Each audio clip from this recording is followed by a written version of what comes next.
नमस्कार मित्रों, शिक्षा साहित्य दर्पण में आपका स्वागत है।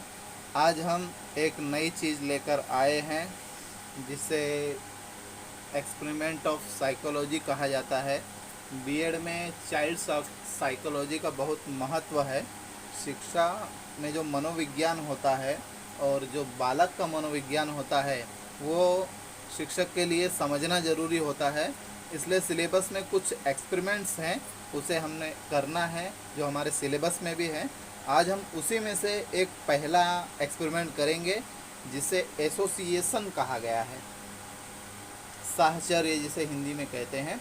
तो कैसे लिखा जाता है वो मैं पहले आपको बता दूं, फिर वो साथ में आपको करके भी मैं बताऊंगा। तो पहले एक्सपेरिमेंट नंबर डालिए, डेट डालिए, प्रस्तावना। प्रस्तावना में आपको लिखना है कि जब हमारे सामने एक शब्द आता है तो उस शब्द के संबंध में अनेक विचार हमारे मन में आते हैं। उस एक शब्द का हमारे मन में आए शब्द से तुलना होती है। कोई शब्द दिया जाता है और हमारे मन में फटाक से कौन सा विचार आता है वो हमें वहाँ पे लिखना है। यही एक्सपेरिमेंट है। उसका उद्देश्य है साहचर्य के तथ्यों का अध्ययन करना। जो शब्द दिया गया है और जो शब्द आपके मन में आ रहा है उसमें साहचर्य है क्या, इसकी हमें पड़ताल करनी है। सामग्री उत्प्रेरक शब्दों की सूची। हमें कुछ शब्दों की सूची दी गई है, एक एक शब्द हमें बताया जाता है तो हमें फटाक से उसका दूसरा शब्द लिखना है जो हमारे मन में आएगा। विधि है। विधि कैसे है देखिए। ई ने एस से आराम से बैठने के लिए कहा। ई ने सूची में से एक उत्प्रेरक शब्द दिया। एस ने तुरंत अपने मन में आए विचार को वाक्य, मुहावरा या शब्द के रूप में लिख दिया। एस द्वारा प्रथम उत्प्रेरक शब्द पर प्रतिक्रिया व्यक्त करने के बाद ई ने दूसरा शब्द दिया। वही क्रिया पुनः दोहराई गई। तत्पश्चात यस ने उत्प्रेरक शब्दों और उसके द्वारा उत्पन्न प्रतिक्रियाओं के अर्थ संबंध के नियमानुसार आवश्यक संबंध स्थापित करने का प्रयास किया और निष्कर्ष निकाला। ये विधि हो गई। इसका परिणाम क्या होगा कि संपूर्ण प्रत्यास्मरण संबंध के कारण प्रत्यास्मरण की संपूर्ण प्रतिक्रिया संबंध एवं संबंध के नियमों के आधार पर होती है। अब शब्दों की सूची देख ली जाए, फिर आगे मैं बताऊंगा, तब आपको क्लियर हो जाएगा।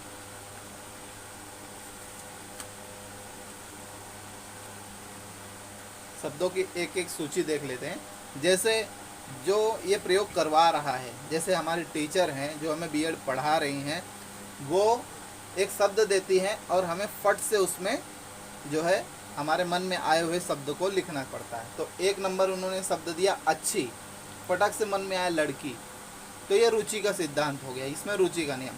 खेल, तुरंत क्रिकेट लिखा, तो ये समानता का नियम हो गया।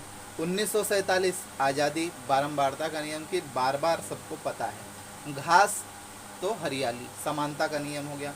स्टेशन, भदोही आ गया तो समानता का नियम आ गया। भगवान, एक, बारंबारता का नियम है। बचपन, परिश्रम, असमानता का नियम। यहाँ पे नियम जो है असमानता का है। सुबह, सोने दो, प्रणाली संबंध का। पानी, नहाने दो, प्रणाली संबंध है। आकाश, हवाई जहाज, नवीनता का नियम है। मानचित्र, विश्व का है, सामीप्य का नियम है। पेड़, आम का है, प्रणाली संबंध है। सर दर्द, नेप्रोसिन, ये प्राथमिकता का नियम है। मार्गदर्शन, संध्या में, प्रणाली संबंध का नियम है। घंटी, शोर, सामीप्य का नियम है। नीला, भीमराव, प्रणाली संबंध का है। अंक, गणित, प्राथमिकता का नियम है। प्रार्थना, भगवान, स्थिति का नियम है। आंखें, कश्मीर, असमानता का नियम।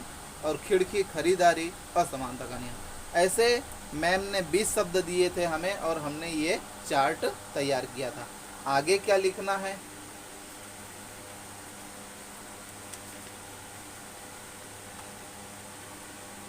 आगे जो है हमें लिखना है कि अनुमान, यदि विचार एवं प्रतिमाएं भली भांति संबंधों द्वारा क्षण में कर दिए जाएं तो सीखना आसान हो जाता है। आत्मनिरीक्षण, इस विधि का प्रयोग करते समय शुरू में समझ में नहीं आया, लेकिन जैसे जैसे अध्यापिका समझाती गई वैसे वैसे समझ में आने लगा और बहुत ही रुचिपूर्ण विषय था जो करने में अच्छा लगा। और हमने जो शब्द लिखे थे उनमें संबंधित बहुत सारे शब्द खोज कर लिखे और प्रयोग करने में भी अच्छा लगा। निष्कर्ष, इस प्रयोग से यह निष्कर्ष निकलता है कि ऐसा करने से हमारा ज्ञान बढ़ेगा और हम में अधिक विचार करने की क्षमता जागृत होगी। साहचर्य के नियम क्या होते हैं? यह दो प्रकार का होता है, प्राथमिक नियम, द्वितीयक नियम। प्राथमिक नियम क्या होता है? सामीप्य का नियम, समानता का नियम, असमानता का नियम और प्रणाली संबंध का नियम। और द्वितीयक नियम है प्राथमिकता का नियम, नवीनता का नियम, बारंबारता का नियम, विभिन्नता का नियम और मन का नियम। ये दो प्रकार के होते हैं। आगे क्या लिखना है देख लेते हैं। आगे इस प्रयोग के द्वारा इस प्रयोग का शैक्षणिक महत्व क्या है उसे हमें देखना है। शैक्षणिक महत्व के बारे में देख लेते हैं दोस्तों।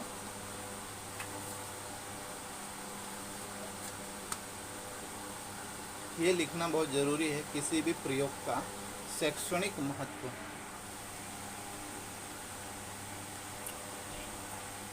शैक्षणिक महत्व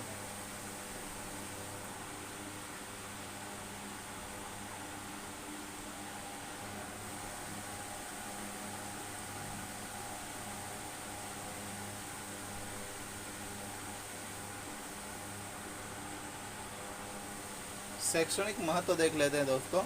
बार बार किसी कार्य को करने से उस कार्य में निपुणता आ जाती है। शिक्षक को हमेशा छात्रों के लिए सकारात्मक निर्देशन देना चाहिए। सकारात्मक प्रेरणा अगर छात्रों को दिया जाए तो उनके बीच होने वाली गलतियां कम होने लगती हैं। शिक्षक को विषय की पूर्ण जानकारी होनी चाहिए। शिक्षक को विद्यार्थियों में स्वयं सीखने की क्षमता विकसित करनी चाहिए। उसे बने बनाए नोट्स नहीं देना चाहिए। तो दोस्तों आज हमने पहला जो है प्रयोग किया जिसे एसोसिएशन कहा जाता है, एसोसिएशन साहचर्य।